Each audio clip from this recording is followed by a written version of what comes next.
नाज़रीन किराम अस्सलामु अलैकुम व रहमतुल्लाहि व बरकातुहू। निदाए मदारिस यूट्यूब चैनल में आपका इस्तकबाल है, खैर मकदम है। जो साथी इस चैनल पर नए हैं वो चैनल को सब्सक्राइब कर ले और नोटिफिकेशन के लिए बेल आइकन ज़रूर दबाए। जी हाँ नाज़रीन किराम, इस वक्त मैं बहुत अहम ख़बर लेकर हाज़िर हूँ जिसका ताल्लुक़ मादर इल्मी दारुल देवबंद से है। एशिया का अज़ीम दीनी दरसगाह दारुल देवबंद में हज़रत मौलाना अब्दुल खालिक संभली नायब मुहतमिम दारुल देवबंद का पैर फिसलने की वजह से कूल्हे की हड्डी टूट गई थी, जिनका इलाज चल रहा था।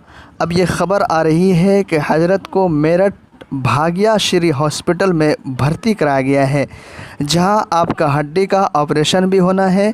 और ऑपरेशन से पहले डॉक्टरों ने कोरोना वायरस टेस्ट के लिए आपका सैंपल लैब में भेजा है। माशाअल्लाह रिपोर्ट जो है नेगेटिव रिपोर्ट आई है।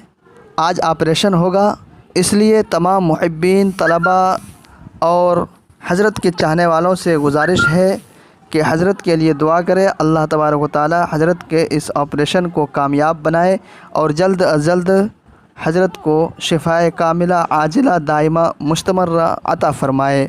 जी हाँ नाज़रीन किराम, आपसे गुजारिश है इस ख़बर को ज़्यादा से ज़्यादा शेयर करें, लाइक करें, कमेंट में अपनी राय ज़रूर दें।